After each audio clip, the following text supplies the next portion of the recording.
¿Qué tal, amigos? Un gusto saludarlo.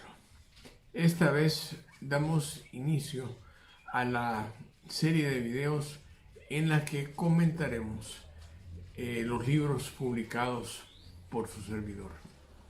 Comenzaremos con el tipo literario de historia. La obra se titula Los Guerreros de la Libertad. La primera edición se publica en el 2005. La segunda edición, antes de la elección que perdiera el candidato de Arena, Roberto Ávila, en la que su servidor le dice a Arena que van a perder la elección. La tercera edición se termina en el 2020. En ella los sucesos han evolucionado grandemente.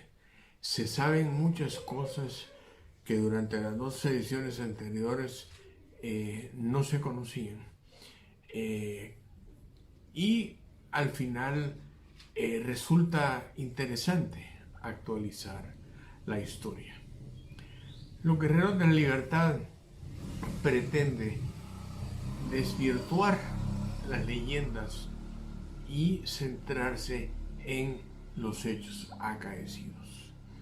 Todos los hechos históricos están con las referencias en el libro y además tiene ilustraciones de personajes y situaciones acaecidas en ese tiempo. En esta oportunidad, al azar, escogí un capítulo para leerles, el que creo que, si bien es polémico, es importante que se conozca un punto de vista diferente, pues las leyendas son leyendas y la verdad debe de comprobarse. Así es que paso a dar lectura al capítulo que se llama 1980-2019, campaña de desprestigio. 39 años han transcurrido y a nadie se culpa de la muerte de más de 70,000 salvadoreños, entre quienes se encuentra Monseñor Óscar Arnulfo Romero. Claro que parece ser que los revolucionarios tienen justificadas las muertes causadas gracias a su aparato internacional de propaganda. Además, ahora cuentan como miembros suyos a la corrupta oligarquía, por lo que parece que ellos son los que han ganado la batalla. Pero al final la verdad sigue sin conocerse. Conocerla es cuestión de tiempo. A pesar de las denuncias realizadas y de la grabación que se presenta del comandante Pedro Novo,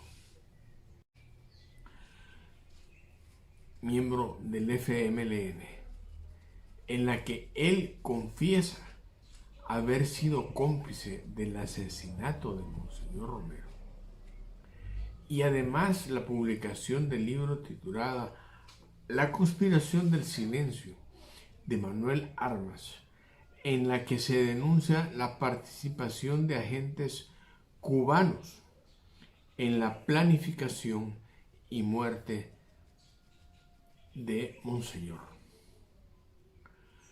Todo esto queda opacado tras una avalancha de condenas internacionales en contra del mayor Roberto Dawison Arrieta, y estas se vuelven abrumadoras. Además, contribuyen a esto los demócratas cristianos, y es a través de Morales Ehrlich que se perfilan como los principales defensores del FMLN, exculpándolos de haber asesinado a Monseñor Romero con la intención de hacerlo mártir. Y en cambio se acusa a un mayor del ejército que es el responsable de la derrota ideológica del FMLN. Años después, en noviembre de 2004, la prensa gráfica publica una edición especial titulada Mayor Roberto Dawson, el rostro más allá del mito.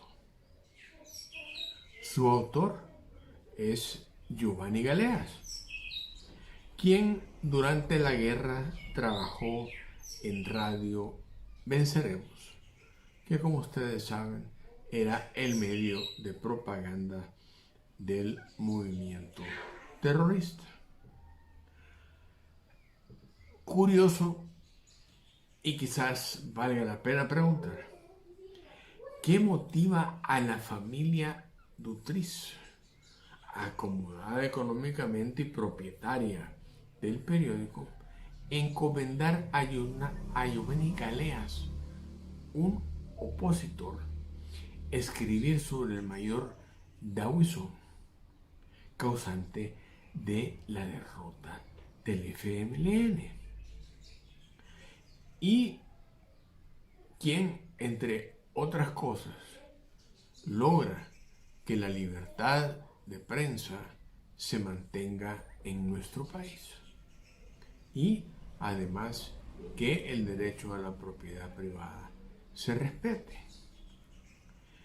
A pesar de este interrogante, encontré en esta publicación una verdad en la respuesta que da el dirigente demócrata cristiano José Adolfo Rey Prendes.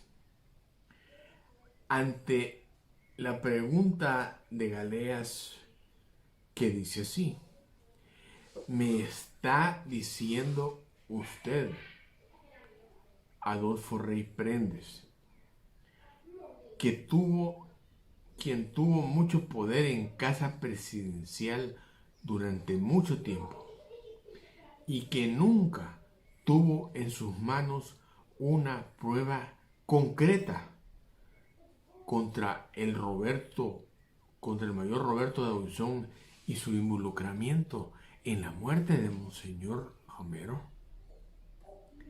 Y Rey Prendes le responde: nunca. Sin duda, aún entonces existían opositores honorables. Solo aquellos que creen en leyenda no ven el plan fraguado para volver mártir a Monseñor. El siguiente paso era el asesinato de gente inocente en su entierro, con la intención de volver al pueblo en contra de la Fuerza Armada, porque la Fuerza Armada iba a ser culpable de la masacre durante el entierro. El ejercicio fracasa porque el ingeniero Napoleón Duarte, el día de las exequias, ordena que las tropas, el ejército, se mantenga en los cuarteles. Por esa razón, no fue posible acusar a la Fuerza Armada del asesinato del pueblo asistente a las exequias.